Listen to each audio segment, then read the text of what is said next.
Hello. I wanted to make this video to talk about my experiences playing Commander and how I eventually settled on what is my current favourite deck to play. I think unlike a lot of people I have seen making this kind of content, I'm actually relatively new to playing Magic the Gathering. I played it on and off for a while, entirely on Arena, where I'd basically run a fast red deck, get some quick games in, then dip out whenever I got bored of it. I only began playing Commander roughly 6 or 7 months ago, so for context, over the last year I've had a pretty busy personal life, and as a result I haven't been able to spend much time doing the things I normally do. My main interest is wargaming, perhaps not the actual wargame part of it so much, but previously I would spend a lot of time and a lot of money painting, collecting models and so forth. Occasionally I would play a game when time would permit it, but this has always been a difficult thing for me to arrange. So because of these circumstances, I wanted to try and get into a hobby that wouldn't consume as much time. Something where I could have everything prepared, just show up to a weekend or evening event and play without too much hassle. A lot of planning goes into hobbies like Warhammer, at least in my experience. You have the transportation to consider, finding the space to actually play, the time spent putting together your minis and painting them. I enjoy most of these things to some extent, but I just don't have the time to do this regularly anymore.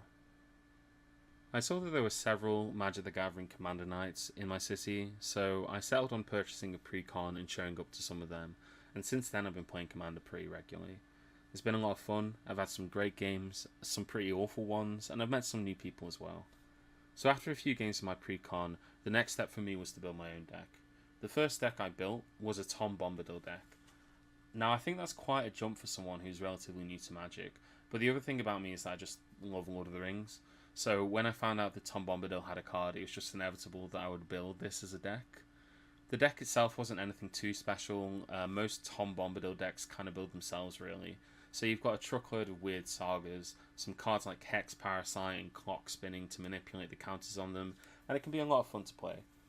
The main problem with the deck was that it took a lot of effort to actually play. It didn't help that the main place I was playing at the time ran this really weird tournament format. You'd be split into pods and would have about 3 games an evening, moving between pods based on how well you were doing. As an aside, if this video is at all successful, I might make a follow-up just on this topic, because it was a really strange environment to play Magic in. But the point was that the time for these games would be strictly regimented, and so I would often find myself just rushing to finish my long and complicated turns so we could move on to the next game. I still really enjoy playing my Tom deck, but it's basically a lot of work, and not great for really casual Commander. There's a lot of time where you're just explaining your board state to people or just doing upkeep on your 5 different sagas, and I didn't really want to keep playing a deck which would just take so long to play. So eventually I decided I would build a new deck, and so my next one was a tribal deck.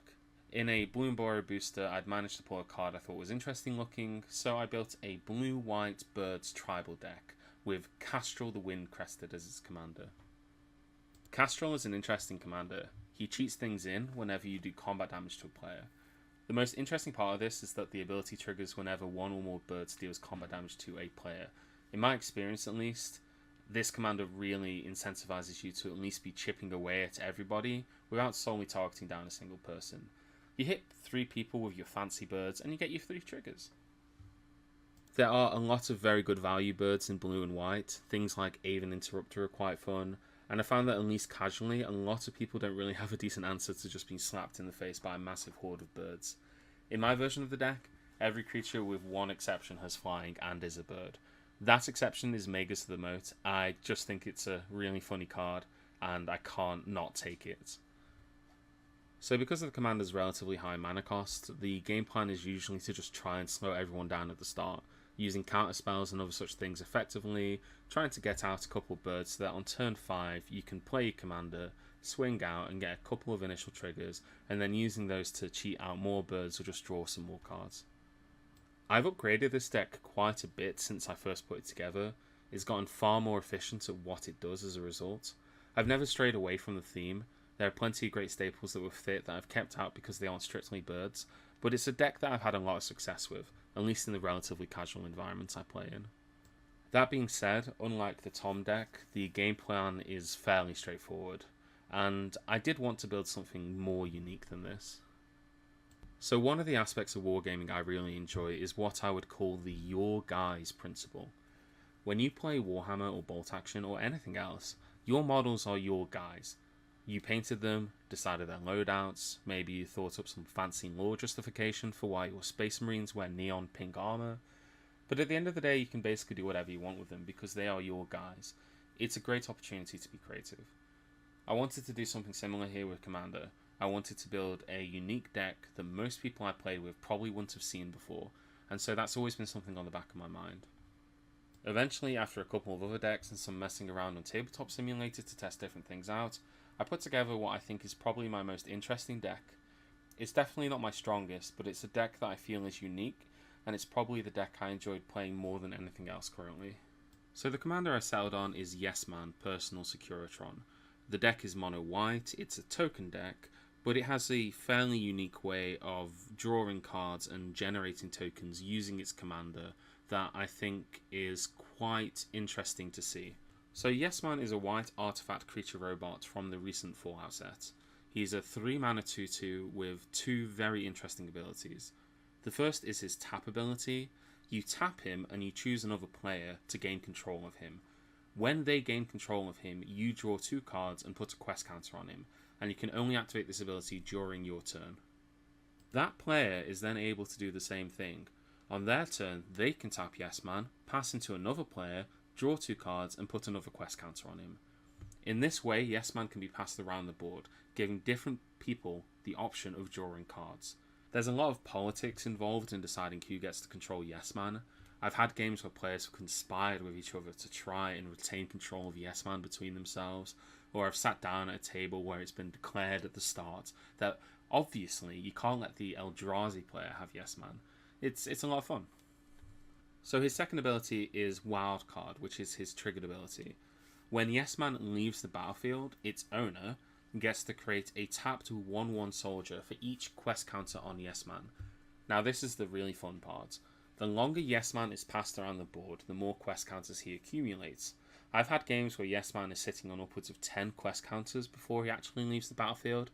It creates an interesting conundrum for people. They can keep passing him back and forth to draw cards, but each time they use this ability, the more soldiers I will inevitably get. So how do you actually build a deck around Yes Man as a commander? The first thing to note about Yes Man is that he's an artifact, and this opens up a very interesting strategy. You can take advantage of cards like Voltaic Key or Clock of Omens to get additional card draw from Yes Man.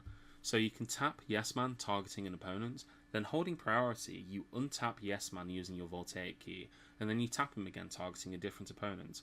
Yes Man goes to the last opponent targeted first, and you draw 2 cards, and then he immediately goes to the other opponent and you draw 2 more cards.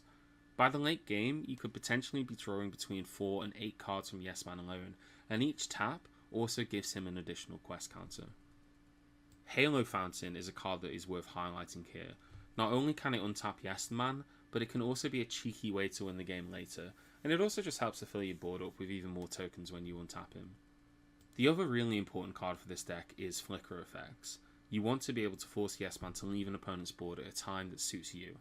Cards like Slip on the Ring, Ghostly Flicker and all of that, they can really help Yes Man back to your board when the time suits you.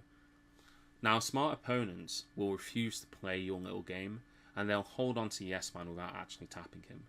You need to make sure they can't do this. Another important card to mention here is Homeward Path. It's a bit on the pricey side, but it's a really nice card for your strategy. You can return Yes Man back to your board so you can keep drawing cards with him each turn. Another card that I've had a lot of success with is Felia Exuberant Shepherd. Felia can swing out to return Yes Man back to you, create your tokens, and Felia will then also get a counter because you've targeted opponent that you own. Naturally, if you've got a lot of Flicker in your deck, then ETBs in general are quite nice to have. Bez of the Bounding Strings is a great card, for example, but there's a million and one options when it comes to ETB effects, so I won't go over this in too much detail. I also run a few Proliferate pieces as well. Things like Metastatic Evangel can just help you to pump up Yes Man's quest counters even further, so they're just nice to have. And being in white, you also have plenty of access to board wipes and targeted removal. You're in a good position to benefit from a board wipe as well. You can destroy the board, kill Yes Man, but then you get to create all your tokens to quickly fill up and replace what was missing. I also like to run some cards to just prevent combat damage. Probably my favourite of them is Mandated Peace, which is just a really funny card to drop on someone. Green player decides he'll be clever and swing out first before casting his big spells. Just cast Mandate of Peace. I don't think this is a good inclusion necessarily, and I probably have too many of these effects in my current version of the deck, but it does really help to keep you alive whilst you generate value and get ready to swing out. The last thing to consider is Payoffs. Perhaps my favourite two cards of this are Rosy Cotton and Delny. Rosy Cotton is just really good in this deck. If you make a lot of tokens, she can pump something up and you can smack someone in the face with a 20/20 soldier. Delny really just helps with that. I've had games where I've created 5 soldiers, triggered Rosy's abilities 5 times, then each of those gets doubled because of Delny, and it can really add up. Another card to highlight here is Toby Beastie Befriender. Even if you don't buff up your soldiers, giving them all flying can really take people by surprise, and it can give you an opportunity to quickly take someone out. Finally, it's probably worth mentioning Dogmaker's Shop. This enchantment can both generate you more tokens in the early game, but it can also be an effective way to end a game when you have a massive board of tokens as well. There are plenty more tricks in this deck. I like to run cards like Adeline, Resplendent Cathar, or cards such as Master of Ceremonies, which is really just a fun card to play in Commander. Anthem effects are also really useful, and I run a couple of those as well. But really though, the point here isn't to win every game. This is definitely not a hyper-competitive deck, but it does well enough in a casual environment. There are some really obvious ways you can make this deck more efficient as well. I personally do not run token doubling effects, because frankly those cards are far too expensive for me. And I just don't think it's a very fun thing to do in the kind of environment that I play in. But, you know, your mileage may vary. It really depends on the kind of people that you're playing with and what sort of power level people are at. Cards such as Mondrak or Anointed Procession would be really obvious includes if you wanted to make this deck stronger. I don't necessarily want that, though. My aim is to bring something fun and unique to the table, and I think this is the deck where I've really succeeded with that. Anyway, this has been a long ramble. I'm not sure I even really have a closing point here, but I would be interested to hear about what other decks people have found the most interesting to play. If you have any thoughts, let me know, and if you enjoyed or didn't enjoy this video, make sure to leave a comment. I've never made a video like this before. It's just something that I wanted to try and see how successful it was, and I would really appreciate any kind of feedback or criticisms that you might have. And, you know, if you made it this far, thanks for watching, and, you know, if you enjoyed it, hopefully subscribe for more, and we'll see what happens in the future.